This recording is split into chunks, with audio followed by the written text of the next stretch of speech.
This copyrighted telecast may not be reproduced, retransmitted, or used in any form without the authorized written consent of NASCAR Broadcasting. NASCAR would like to thank all of our loyal fans for your continued support, and we hope you enjoyed today's broadcast. To do it.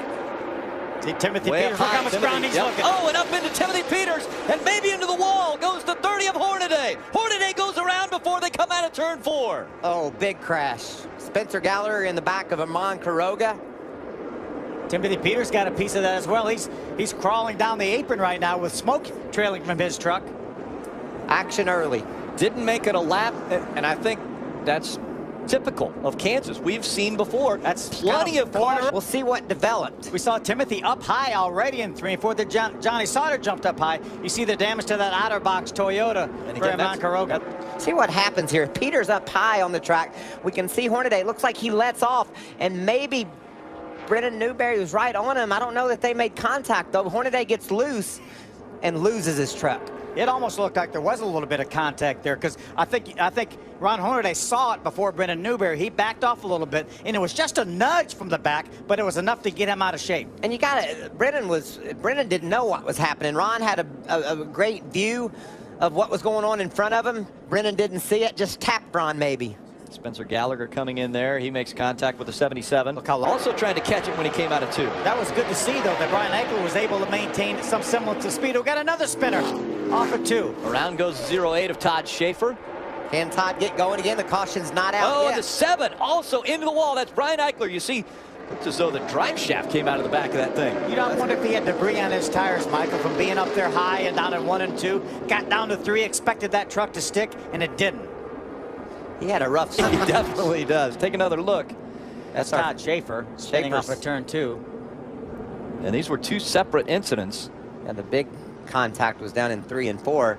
Like Phil said, into the racetrack. Back in comes around, hard into the wall. That thing snapped quick, didn't it? Yep, bumper bar that came out of the back. He was on the outside of Johnny Sauter, got a little bit loose up there. Normally we see the truck on the inside get really loose, but truck up on entry. And we also, during that exchange, caught some chatter talk between Ryan Blaney and his spotter. Kyle sent a message down here about lap 3 after the restart. He appreciates the honesty off there, too, over there, not wrecking both you guys. He got loose, and you gave him some room. He wanted to say thank you. I give people breaks. That's how you Cup drivers are. Caution on the racetrack. Wow, Jimmy Weller in the 07. 4th caution has come out, and again an incident with the 07 of Jimmy Weller. He was running in the 19th spot. Number 35. Just completing lap 49. So Weller gets loose, laid up off turn 2, and it just went into the outside wall. Saw the 08 also having issues with the 2nd turn. Phil, if you're as a matter of fact entering turn 1. And here comes Joey Logano, and around goes John West Townley right in front of him. Hornaday's around with some contact from Ben Kennedy, his teammate. That's a lot of contact from the front of Kennedy's truck. You can see the damage there on the inside. And Ron gets spun around again. I think that was in the aftermath of John West getting into the wall. Looking very solid, and then this happens. Great cause on that truck, too. Fighting Lou Gehrig's disease. See John West down on the bottom of the racetrack. He's down underneath Taylor Mawson. Jits gets loose, loses control of that Zaxby's Toyota. And you can see there. Look like Ron. Just a bit as the 19 checks out. Watch Jeb Burt now. Oh, and the 9 back into the wall. So Brendan Newberry and that 9 had right side damage. Doesn't look like they got it repaired enough. Blew a tire. Blew a tire and back up into the wall. He probably had a tire rub. Damage to the right side of that truck after hitting the wall once again and hitting it hard. That'll just about do it there, boys. So the 7th side of the 51 of Kyle Busch. Side by side for the lead, continuing at the stripe. Well, the good news is we're halfway now, anyway. Ryan Blaney had the edge when they went across the stripe. Oh, he's going to get loose. And sideways, Ryan Blaney goes. Does he keep it out of the wall? Brushes the back of that truck. And behind him, he gets hit hard. Johnny Sauter flew in there. He might have had some help. Johnny might have got hit from behind. Yeah, there was 2 trucks that came up on the accident scene Ryan Blaney looked as though he was going to save it, at least from hitting the wall hard. And then came the 0-2. That might explain why Johnny Sauter was going so fast. After what looked as though an easy spin for Ryan Blaney as far as saving it. As you mentioned, he catches the apron up the racetrack. Just enough to upset that truck. That's exactly what caused that. He didn't get sideways underneath his teammate. He just was trying to hug that white line, and he got loose. Great job by Crafton, not getting to the back of the 21 truck of Joey Coulter. And we've seen a few of those tonight.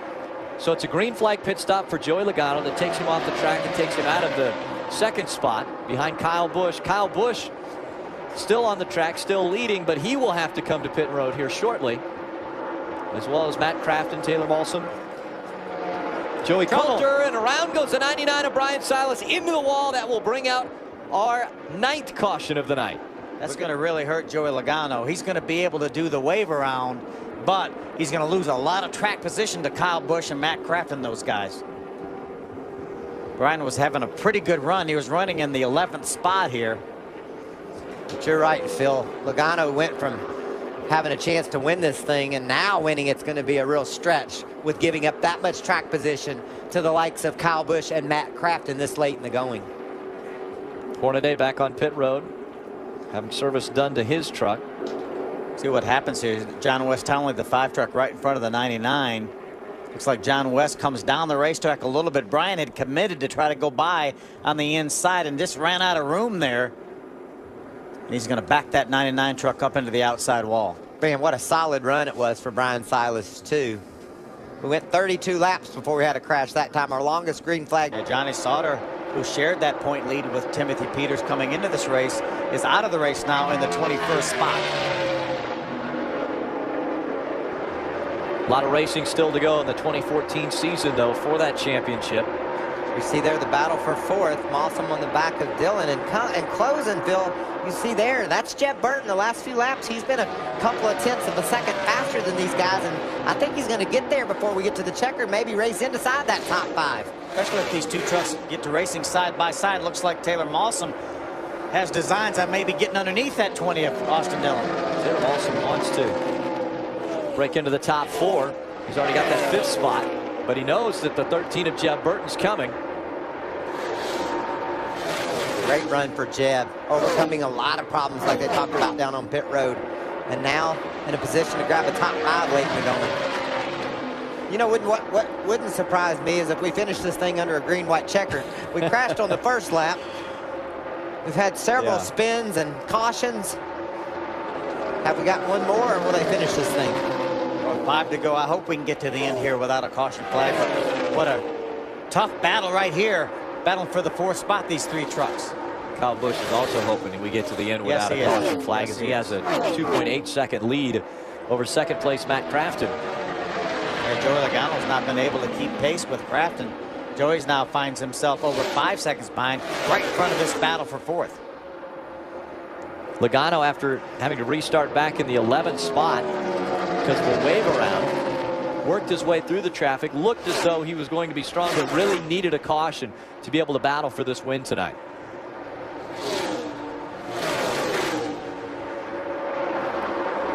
This will be the longest green flag stretch we've had in this race if we can get to the end without a caution. Taylor Malsom chasing after that 20. 3 laps of racing to go. Kyle Busch in front has a comfortable lead over Matt Crafton.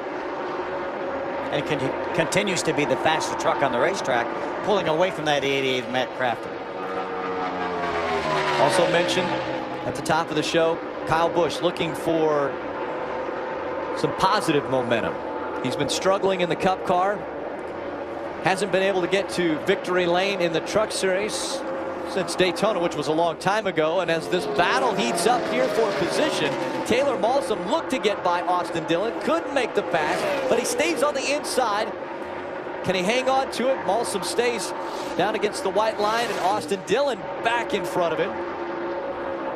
Jeb thought about jumping to the outside of Malsom, but Malsom's going to pull up in line in between. White flag comes out. The 51 of Kyle Busch, a lap away.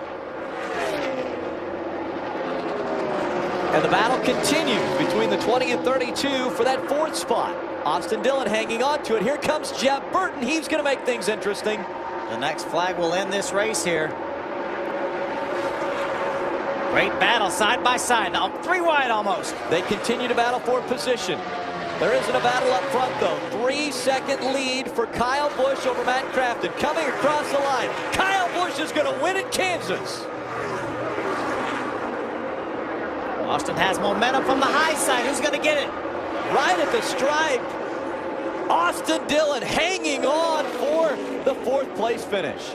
What a great battle, though. But we talked about the ringers versus the regulars, and the ringers got him this time.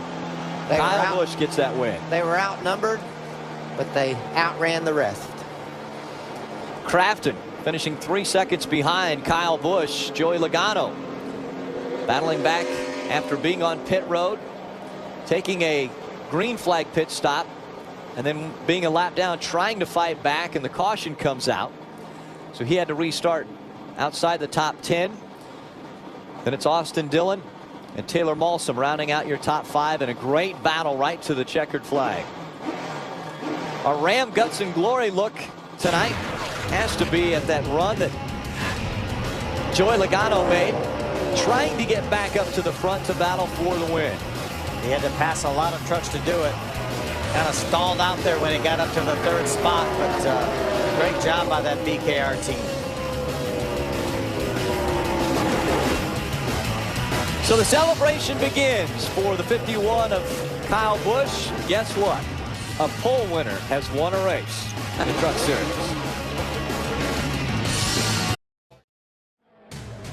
This copyrighted telecast may not be reproduced, retransmitted, or used in any form without the authorized written consent of NASCAR Broadcasting. NASCAR would like to thank all of our loyal fans for your continued support, and we hope you enjoyed today's broadcast. This copyrighted telecast may not be reproduced, retransmitted, or used in any form without the authorized written consent of NASCAR Broadcasting. NASCAR would like to thank all of our loyal fans for your continued support, and we hope you enjoyed today's broadcast. This has been a special presentation of ABC Sports, spanning the globe to bring you the biggest as the leader in sports television.